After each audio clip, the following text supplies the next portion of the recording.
We are about to head into our fourth and final session today for Survival and Pivots on talking about South by Southwest Pitch. So let's go back to March 6th of this year, before we went on lockdown, when South by Southwest was canceled.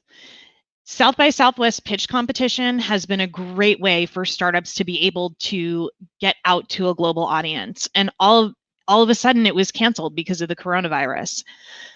Very interested to hear how this fireside chat goes with Martin Martinez, who's the founder of A Player Media and managing director of Founder Institute Texas, and Chris Valentine, who's the founder of Adeo Interactive and the producer of South by Southwest Pitch. We know that something's coming up virtual because South by Southwest is coming back for 2021, and I can't wait to hear how they have pivoted for a new life during COVID. So over to you, Martin and Chris. Thank you. Thank you, Elisa. And thank you, Austin Startup Week. God, I miss y'all. I really do. For those of you that might know me, my name's Martin Martinez. My friends, they call me Martin. You should too, whenever I get to see you in person. As Elisa so graciously had introduced me as, I am the managing director for the Founder Institute in the great state of Texas.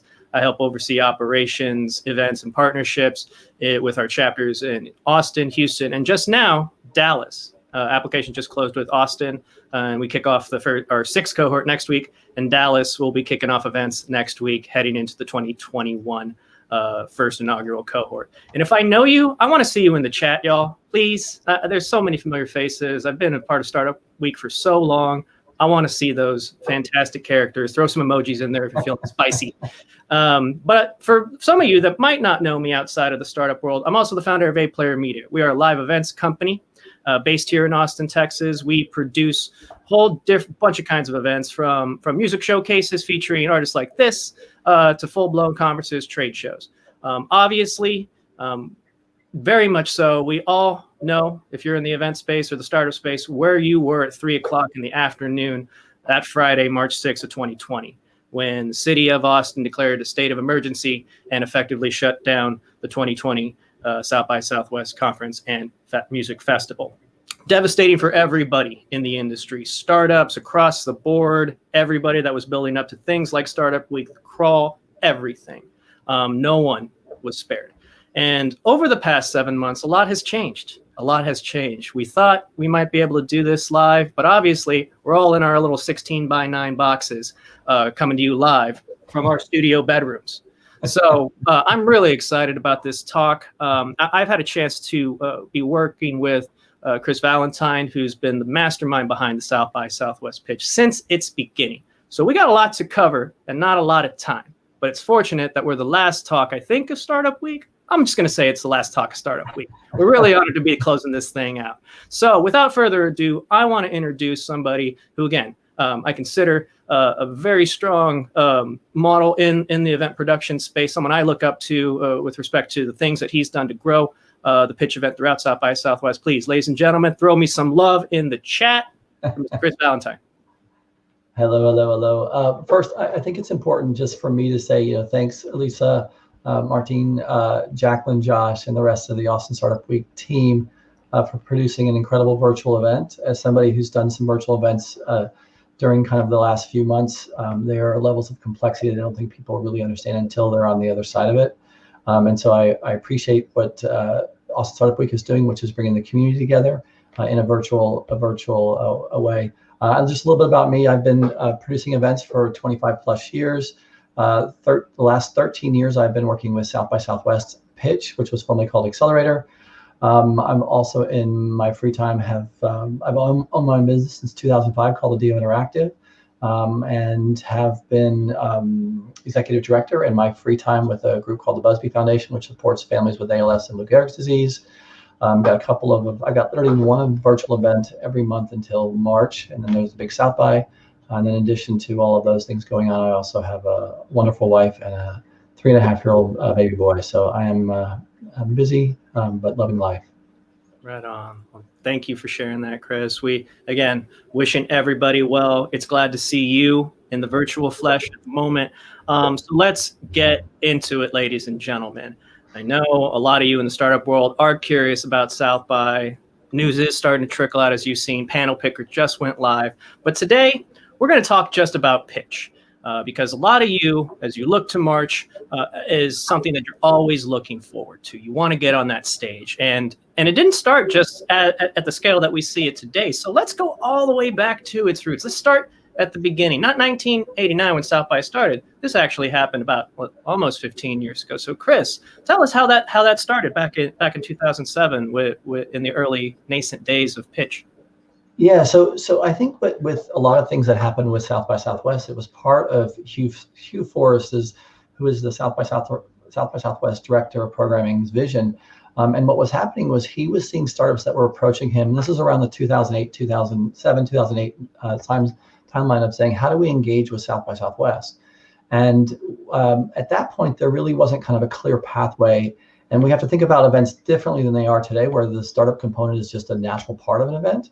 Back then it wasn't. And so Hugh had the wherewithal to basically say, what if we were to go and create a pitch event and showcase early stage companies and kind of direct them into a place. He afforded the opportunity for me to produce something called South by Southwest Accelerate at that point, now Pitch. And the first year we had 20 companies starting. We had actually 4 categories, but the response was so positive for a first year event. We ended up adding an additional category, and it's gone from there. And to put it in perspective, over last year we had 50 categories.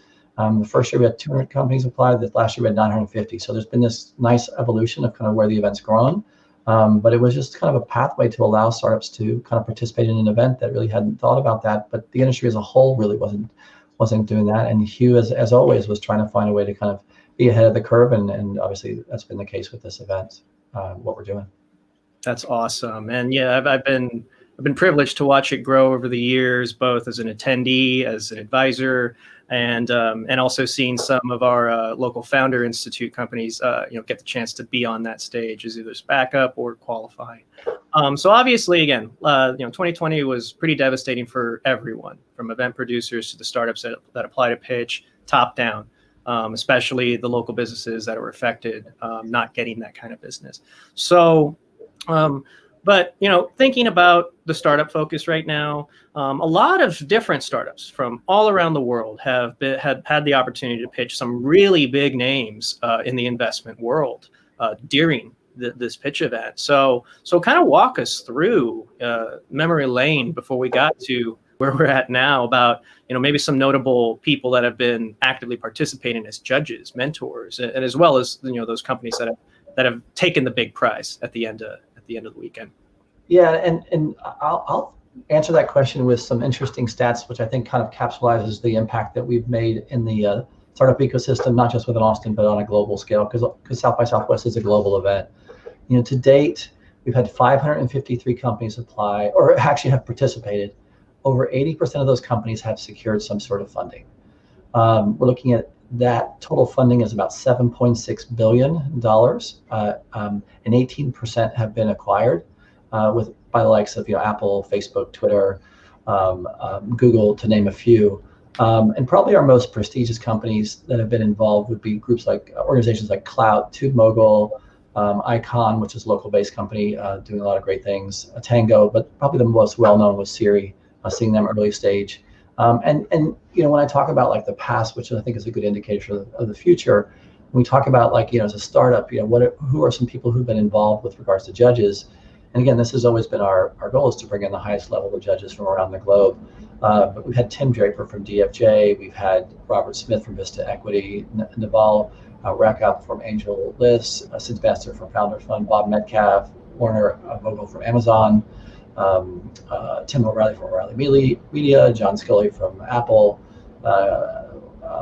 just to name a few.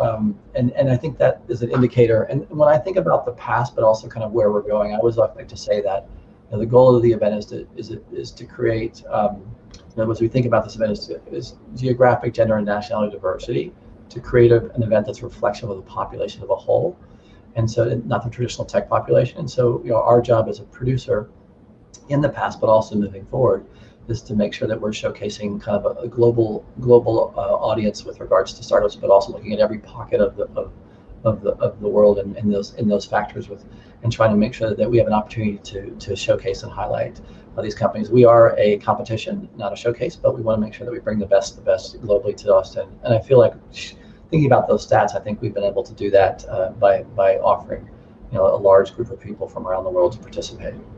Fantastic. And any memorable stories that you might, again, I don't know how full South by we can go, but any cool anecdotes you might be able to share from past years that really just helped you?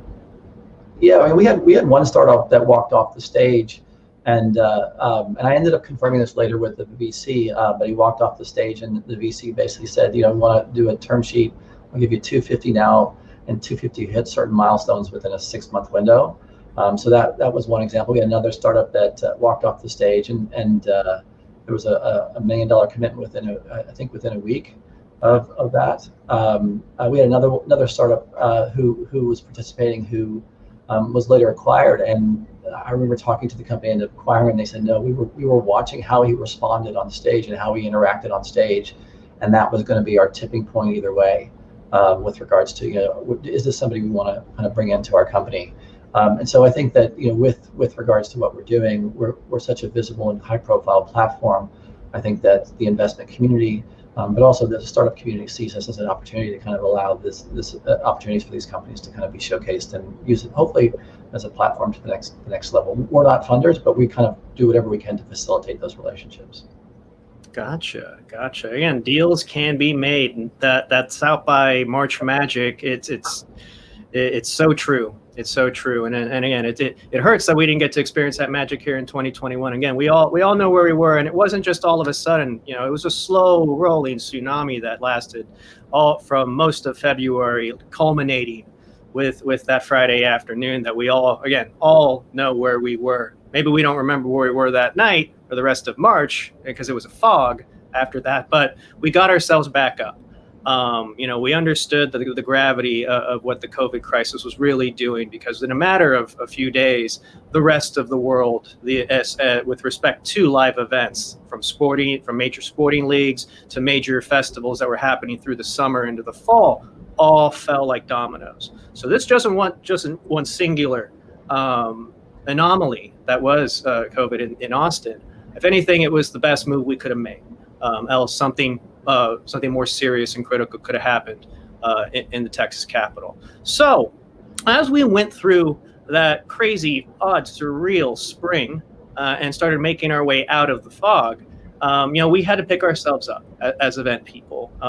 Just for people like Chris and myself, as much as March is a pivotal, critical part of our revenue and business year after year, we're running events 24/7 every day, every month, every part of the year, and it affected all of us. So this transition to virtual, the platform like this, Hopin, no one had heard about it in March, let alone April. But now this is something you have been using all week. I hope the hopping fatigue ain't hitting you too hard. But, Chris, from your perspective, how have you seen, the event industry adapt now that we've kind of shifted into this virtual experience? And if you can, maybe shed some light on how that virtual experience might translate into the pitch event for 2021. Well, I think that, from an event experience, when we think about like the off season for us, we were planning an event for a virtual, in-person, and a hybrid because we didn't know. And I think that this is the thing that I think that people who are kind of planning for the future, which is what we do, and I don't think this is just for events. I think this is for a lot of industries. You're trying to figure out what is the pathway, and there's this uncertainty. So we actually, during the last 6 or 7 months, have been doing 3 different plans of action. And not knowing kind of which way to go. And then I'm seeing that more and more people are kind of holding back and trying to make that final decision. And I think you saw it with South by Southwest and how later this year we announced that we were coming out. I think that, as we think about, from a South by Southwest prediction or from South by Southwest, I think that when we think about the overall bigger South by Southwest, I think that we're still in a situation where we're trying to replicate something that has been done in person that is very unique and special. on a global scale, and how do you kind of translate it into a virtual experience? And some of the larger conferences have made some attempts, and I think there's been some successes and some learning challenges as well. And so I think we're kind of going into that pathway as well. I think that with going virtual, one of the beauties of that is I think we will be able to bring in speakers that we may not be able to get for different types of reasons due to commitments and travel time and lack of. And so I think we're going to be able to merge kind of some really interesting speakers during topics and things like that. And so that's really, really exciting to me. And then also just the way that we receive content, video on demand, live, pre-recorded. There's going to be just lots of different things. It's all just not going to be just live. And I know a lot of the content this week, if not all of it from what I can tell, has been live. But different event producers will do different types of things. For South by Southwest Pitch, what we're doing is, we've gone from 2 full days over the weekend, and now this year we're going to do March 17th and 18th, which is a Wednesday, Thursday. It's from 10 to 2, so 2 half days. We're going to be showcasing 8 different categories, a total of six companies per category. So we've kind of had to change up some things. I'm always thinking kind of on a global scale. I think that we're going to see potentially more and more international companies, because they don't have some of the time and cost limitations that they may have to be dealing with, especially with being startups. And traveling over to a different part of the world could be difficult. So for me, that's really kind of there. And then I also think, like with virtual, you start to get kind of a glimpse into a person's life. You can kind of see what's behind them, maybe be able to demo some things that you normally won't be able to. And so I think that will just add some additional layer, maybe a depth, as opposed to somebody pitching on stage. So I think, when I think about, how South by's transitioned into virtual and kind of like that next stage, those are kind of like the way that I'm kind of for me, it's kind of how it's evolving, with the understanding that, there is so much of this that's still being defined. Mm-hmm. And I don't think, and I actually challenge my team, and just to say, like, we have to be comfortable with the uncertainty and the unknown.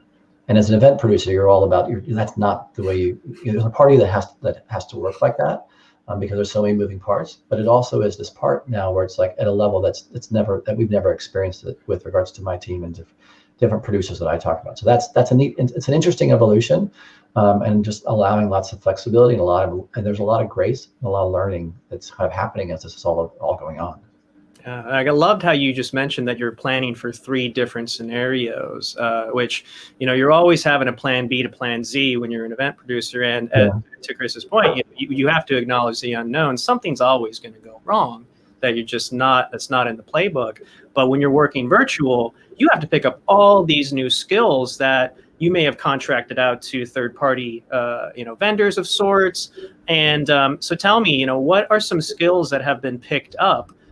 Just from my perspective, we're turning into broadcasters at this point. I'm pretty sure the Capital Factory people that are organizing this event year after year didn't think they'd have to pick up broadcasting skills, but here we are. So what are you seeing in terms of just how does, as the event industry, anybody that's interested in events, what kind of skills do they need to start building on and looking into to really pull off effective virtual hybrid? And then when we get back to live, still maintain that virtual layer. Well, for me, it's been interesting just to see kind of a hierarchy shift going from in-person to virtual, in the sense of that I think that the team needs to be a little more tech savvy, because now you're dealing with platforms, and no matter from attendees' perspective, there may be challenges trying to kind of log in and trying to kind of become comfortable with what you're seeing in this situation with Hopin or StreamYard, whatever the platform is. But I know from a producing standpoint, there's a whole level of complexity that we've not had to try to think about, and so allowing that time, immersing yourself into that. So I think that there is this kind of it's understanding that part of what you're going to be going through is this training of this technology and being comfortable with it. And we keep seeing, it's interesting as we work with different speakers, and again at the highest level with different types of events, and just kind of how many people actually struggle with technology. And at times we're oftentimes doing like individual training calls with people that if I was to say names, which I would never do, but that you would be just like almost kind of aghast at the level. But again, people are struggling with this new norm. And I look at it not just from events, but I just think about like, and everything that we're talking about, I oftentimes look at it from a bigger picture. This isn't just about events. think about the health industry and how it's been completely turned upside down. Think about the number of industries, restaurant industry and how it's completely. And I think that, what we're talking about today is maybe some things that we're dealing with regards to events. But I think that hopefully the principles that we're looking at are more relevant to, it's those core things that I think translate into different industries. And so I think it's kind of thinking in it from a bigger perspective of like, we're challenging people to be flexible, be ability to change, learning technology, all these different types of things, and a lot of grace during that process, because people are going to struggle with that evolution. No, absolutely. We've on our end, we've done a few dozen events virtually at this point. We really started picking up the pace in June, and this is not just for show. We're in the middle of putting on a 3-day business conference in 2 different time zones, 8 hours apart, and it ends tomorrow. And we're finding that the audience is very forgiving right now. We all get it. And nobody right now, like in this room, and maybe somebody in the chat. I mean, we're not building the cure right now. There's fairly bigger things in the world that need to be addressed so we can get back to normalcy. So these little in between things, these tools that we're using, are great to kind of fill that void and provide some kind of connection. But it's still going to be with us when we do find that vaccine, that cure. And so as we start to look maybe a little bit forward, past March, maybe even past 2021, where do we see this format, this medium that we're leveraging right now to communicate and connect? How is that going to be interwoven with that live experience when we do get that chance to do it again? Where do you see this going? Well, so I've spent the last, since March, probably watching or attending 75 virtual events. I've also become an advisory board member to a group called the Virtual Event Institute. And knowing that there's this new language, which is virtual events, and this technology has been there for a while, but we're all kind of learning this new types of things. And so when I think about like where we are going, I'm kind of looking at like, there's so many different kind of layers there. And I think that what we need to kind of remember is that we in the past, as producers didn't maybe think of a hybrid as really an option, or it was kind of a secondary type of thing. But I think that's where we're going with regards to kind of the future. But I think for right now, as we go through this time, I think that part of the issue that we're dealing with is like, we've got this virtual, and we don't know really what the end date is. And I think that's the challenge, because, and I think it's a bigger issue, is we don't know when the pandemic is going to kind of, that cycle will kind of play itself out. And so as I think about like, where are virtual events going?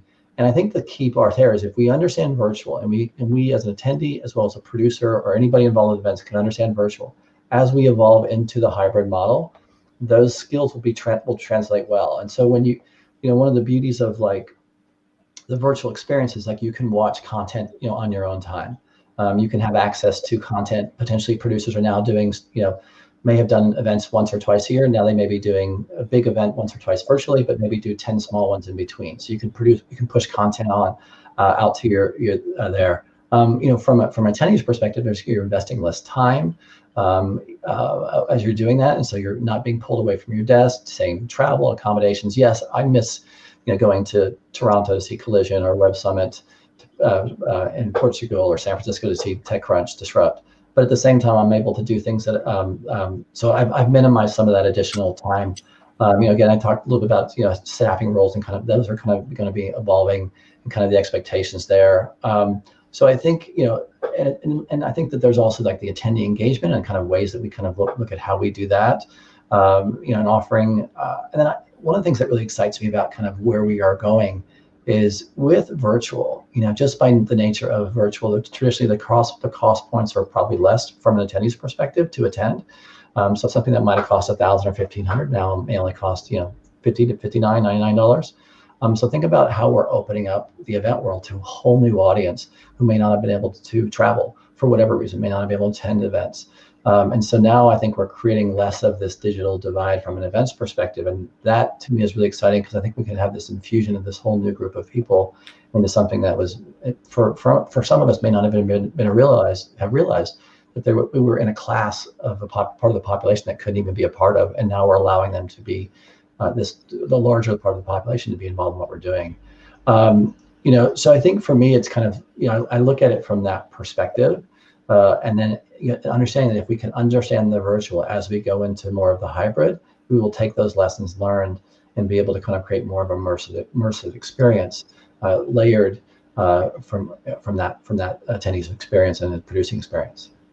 Interesting, very interesting. Yeah, we were always incorporating some kind of live stream over the past couple of years for a lot of our events. And some of you out in the audience may have watched, Founder Institute demo days on Facebook because we were live stream. But again, it was to what your point is. There's a lot more thought you have to put into it. We're not just setting a camera anymore, hit and record and stream, and then just setting it and forgetting it. There's going to be more interactivity, and on top of that too, again, the technology is scaling up. Just case in point, I think I'd seen like a first Hopin event maybe April, May, and it just wasn't there. $40 million later with a cash injection, it's a lot more robust. We can do these things with very seamless transitions and without any bandwidth or latency issues. So, when we're thinking about technology, there's still more that could be developed, and we might see a lot more different stuff already out in the world by the time of March. March feels like an eternity from now. So what would be interesting for you to see or incorporate, as we continually pursue the hybrid? Well, I think there's something that you said there, and I think that I want to comment on. I feel like we have thought of virtual when we were doing in-person events, and you talked about live stream as a secondary or kind of a non-existent thought, and so we weren't even including that in the discussion, or it was always kind of a secondary thought. And I think with the pandemic, it's forced it into a primary, and I think post-pandemic it will be kind of more on equal footing. And I think it's the event producer's role is to try to figure out how that can play itself out with regards to engaging the audience. And I think that's the key. I think that our audiences are still wanting that ability to connect and to kind of be a part of a community. An event is a community. It can be a 200-person event, or it can be a 200,000 person. There's still communities within these events. Mm-hmm. And so I think our audiences are craving that. But I think that when I think about moving into the next level, and kind of the interesting things, I started to think of it in the sense of why are we having to sit in front of our computer screen? I think that's just the assumption that most people just sit in front of their computer screen and watch this event this week, and we'll watch South by Southwest. And so in some ways, as a producer, we have to understand where our audience is and where do we take them. And so if there's somebody who wants to watch content on TV, if there's somebody who wants which to me is I think of TV as more of consumption. I think it's a phone is more from a communication tool, and then maybe a computer is more for creation. And so if we start thinking of it like that, how do we kind of engage our audiences on a different level and meet them where they are, and then create content? And so it's almost like if we can build the community in a virtual pathway, the community will come in and it'll develop. And I think from an event producer perspective, we have to think about the monetization of it, and I think that will come after. And so I think there's layers that are happening here that are really exciting. But I think they're kind of still being, and that's the part is that the script for me as a producer for years, I always had something I could pull back on and pull into my current set of knowledge, and I can still do that with virtual based on the events I've already done virtually. But there's so much unknown. And again, this goes across all industries, not any industry, because we're still writing the rules. And so I think that's the part. And so we as producers and attendees, this is where the grace has to kind of be afforded, is that we are still trying to figure out things. And so we may be doing things that are trying to engage the audience. And I can give you some interesting examples of things that we've thought about on ways to engage audiences. Right. But as you think about ways to engage audience, some of those things might work, but some of them won't. And so, and so is a person willing to kind of experiment with a producer along the way? Whereas in the past, there might be small experiments. I think with virtual, there's going to be a lot more. Got it. Yeah, we're getting a lot of great comments. Laura, it's great to see you. You say you're having some issues. If we do miss you towards the end, again, hope to see you soon. Gina also agreed with you a lot too. I mean, the democratization of these platforms, the accessibility for people that otherwise couldn't travel to Austin every March, be it cost or bandwidth or other things. Now you have the chance to do that. And that's really been awesome to see. It really has. And this is something that people will be requesting as a part of these experiences moving forward, at least the way I see it. You know, we're hitting about 15 minutes out, and I definitely want to get to some of these questions. We're getting a lot now. I'm really excited. I'm glad y'all are interacting with us. Again, light up the chat, ladies and gentlemen. I know there's tons of you lurking. I don't like lurkers, so give it up. This one, I'm going to go with the first one. Somebody's really fascinated with my setup, so I'm just going to get through that really quickly.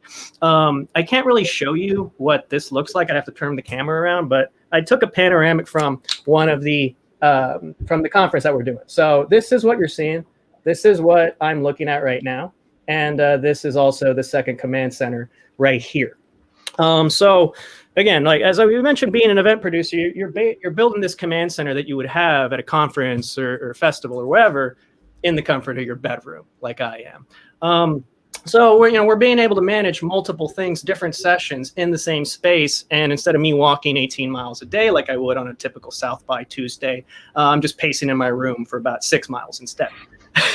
But it takes a little bit of reinvestment. We had to take a lot of the investment that we would have for production for live events or other kind of content that we would create and just reinvest it into our gear and repurposed gear that we would have for live events and really on the video side and the lighting side, and now have converted it to what you see in this space, from the soundproofing to the extra. This is usually like registration table. Now it's just a second desk. It's not always there. Sometimes there's more plants, but otherwise, really think about that space. Really think about how you want to maximize this 16 by 9 square that you're doing if you're doing a lot of events or if you're doing a lot of pitches. The recommended thing is just try to have a blank screen. But if you can get creative, I say get creative. Who's to say what the status quo thinks right now? Let me interject there, Martin. Sure. Okay. So I think that one of the things that I keep seeing with events is that there is just so many missed opportunities. And what I mean by that is as you're watching a session, could you have a LinkedIn profile? Could you have something to pull into Twitter? Could you have a bio? Things so as you're watching a speaker, you don't have to go search for them. It's right there. And again, these are the advantages of a virtual experiences, because if the producer is producing that right, it's allowing these extra layers of a speaker that, as opposed to you're walking into a room and you're kind of researching this person on the phone. In theory, this should just be a click away. And so I think it could be there. You could be adding things into. There could be, if it's an educational speaker, or if it's somebody who's done a lot of really interesting kind of reports or different types of documents, there could be examples of some of their works there, tied to different types of studies. And so I feel like in some ways, and I've said this before, I think for an event producer, our biggest competitor right now is somebody's inbox. And if we can't keep them engaged, they're going to go check. They're going to disconnect and go into their inbox and go back into that world. And so if we can create content at a shorter gasp, so instead of the traditional hour length, maybe do those 30 minutes, and then maybe 20 of that is 25 is speaking, and maybe another 10, 15 minutes or 10 minutes is just Q&A. So allowing audience and engaging, but also allowing a chat as it's happening, but then also allowing as an attendee to be able to get additional information on what they're seeing or things that they're talking about, so they can kind of go to another level. Got it. Yeah, that makes a lot of sense. So we're getting a ton of questions, so I want to make sure we have time for all of them. We're getting one that's talking about, music. I save a little bit towards the end, but and Chris, really, we're here to kind of talk mostly about pitch. For some of you that might be not as familiar with South by as some of these old gray-haired industry veterans like myself and Chris, it's a community-driven organization. There are tracks of different kinds of content and producers from all around the world that come in to put on everything that you see that lights up downtown Austin. So, for the respect of this, I can only tell you so much about where music or the film components are going, but from a tech standpoint, and also, really creative ways to put these kind of things together. What kind of tools, maybe outside of a hop-in by way of StreamYard, are out there right now that people are experimenting with to still kind of give you that nice mix of different creatives all coming into the same space? Is there anything you're seeing out there that kind of even level up what we're doing? You're talking about that inbox being your worst enemy. So I think that I'm seeing more and more that artists are trying to find ways to engage in their communities, and some of it is as simple as just like through Facebook feeds. I've seen different types of artists doing that, and with the pandemic, they're kind of being really creative in how they create. I know one artist, Kat Edmondson, who's doing kind of a weekly show on Sunday nights, and it almost has kind of a variety show feel, if people can remember that from like the 70s. And the idea there is that she's offering different types of stories with her audience and playing some songs, and then doing different types of entertainment, and then including some videos. And so I feel like, and that comes via Facebook. Sometimes they're linking it into YouTube. There's different things. I know one of the events we're using in the coming months is Excel event. It allows us to kind of patch together different types of things, but it's tied into a nonprofit, so we're able to secure donations and things like that. So I think from an artist perspective, and again, me not being an artist, so I'm just from what more I'm seeing, I'm finding it really interesting how artists are trying to be creative with regards to how do they connect with their audiences and using technology to do that. And they don't have and I think this is where there's some really interesting things with the pandemic in a positive. So people who may not have embraced technology, if I am an artist and I may have not wanted to or struggled with it, the pandemic is going to put me in a situation where I need to learn these tools. The level of expertise can vary, but I need to learn these tools because that's the only way I can connect with my audience at this point. And so what am I comfortable with? How do I engage with them? And the kind of the simpler stuff is getting through Facebook, but then there's these different types of platforms and kind of how they do it. But I've seen some incredible things where different artists are performing in different parts of different houses and different studios, and then it's all linked together, and they play I saw Crowded House do Don't Dream It's Over. I think Chicago did 25 to 6 to 4. So it's like, you just see some of these classic, and none of those are in the same room. And so again, they're finding ways to connect with their audiences and creating that linkage that maybe they hadn't thought of before. And I think again, if you think about we're talking about what's going to happen post-pandemic, I think this is going to be a way for them to build attraction with their audience post-event or post-pandemic. Yeah, absolutely. From an artist perspective too, at 8 p.m. on the second weekend, we really drive ourselves crazy because, we love putting on music events. We don't really see a lot of like ROI on it, but we love doing them. It's just so much fun, they're just seeing all these creatives and bringing all these different people together. And it's been it's been devastating for the artists, the creative community, because they don't have the venues that they can play with. They're having to learn not just be behind the mic, but really always being in front of the camera too. And they're adapting to these tools just as much. One thing, just anecdotally, really quick, is one of the first, big artists that I saw post, post South by cancellation that immediately pivoted their music that they normally would do every, Thursday weekend to the South by was Willie Nelson. Believe it or not, the whole Willie Nelson clan, they do the Luck Reunion tour, shifted it within a week onto Twitch. Tons of mix of pre-recorded stuff. We have a question about how do industries can collaborate with events like with South by, because you have food, you got all these vendors, you got all these different makers and creatives coming together. And the Luck Reunion Tour did a really good job of splicing all of this pre-recorded stuff together, and then culminating with a live performance from Willie and Lucas Nelson, raising money for artist healthcare. And that was and they did that within a matter of a week. Out of any particular music genre, that was the one that surprised me the most so quickly. So Twitch has been an interesting platform to see from a music standpoint, but also being creative on what you do with live and pre-record. And we've seen a lot of that to kick off Startup Week. A really good mix of live and pre-recorded stuff. One thing I want to interject there is I think that what I'm seeing is that I read this article the other day where it said 50% of the restaurants, this is from Austin Eatery, 50% of the restaurants post-pandemic will be out of business. Yeah. So 50% of Austin restaurants will be out of business post-pandemic. Now we're all seeing kind of the Shady Groves of the world, or the ones that are really kind of high profile. Breaking my heart with Shady Grove, man. Yeah. And so it's just one of those things. But and I think that, and this is not a criticism to that 50%, but I think the ones that are going to survive. And this isn't just tied to restaurants. This is any business right now. And yes, I do events, but this is any business. Is how are you adjusting and adapting to a very volatile environment? And survival is not easy. It's going to be a lot of long hours and a lot of hard work. But it's like understanding kind of like, what is your sector doing? How do you kind of embrace and kind of what they're doing? How do you kind of learn from some people's mistakes? And maybe create some partnerships that you may not have in the past. Everything is just kind of, you have to challenge yourself of how do we do something different. I think it was Gordon Doherty at one point said when he was talking, it was consulting with some startups on something I caught on online at one point, and he was telling them that some of the CEOs of those startups may have to go back and do go do some coding on the side, just to kind of make payroll. And it's just the kind of the way that we have to think just has to continue to evolve and change as we're in these difficult times. And hopefully that will create strength, and we'll come back out of this with some new skills and new opportunities that we wouldn't have even thought of, because we're being challenged to push ourselves there. Absolutely. We're getting a 5-minute warning. Lame. I could talk about this for hours. Keep giving us some more questions in the chat, ladies and gentlemen.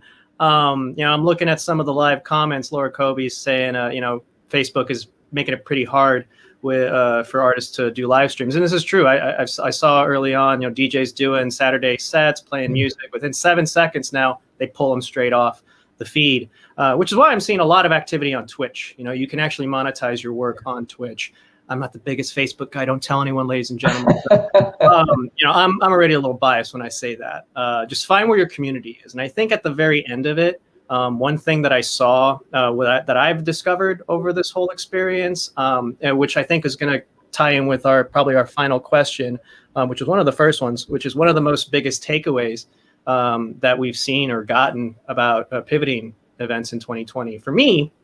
And then I'll kick it over to you and see how much time we have left after that, is a sense of community.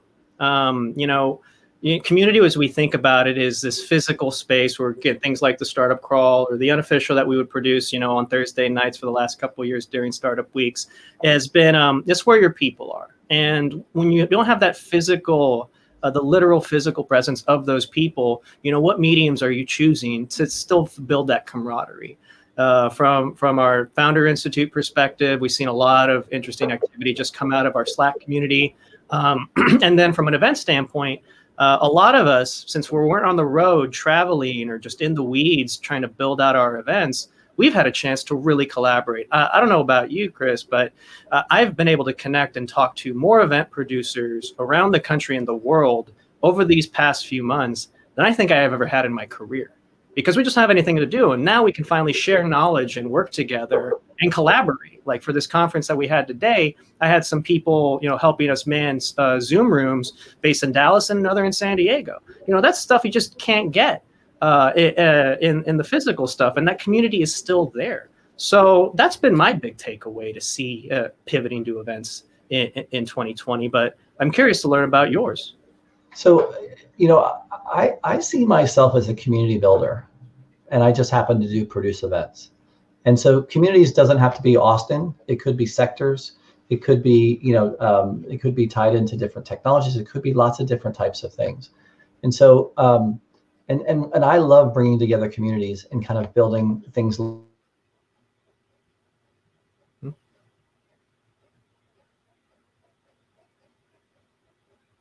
no, we got you still there, Chris? We got you still there, my friend? Chris is frozen right now, ladies and gentlemen. Let's hope that he comes back as quickly. But I guess to continue his point, again, community building is critical. And seeing yourself as a community builder, regardless if you're an event producer or not, has been is something you should consider, regardless of what company or startup or industry you're trying to pursue. Where is your community at? And can you build on top of that when you cannot be there?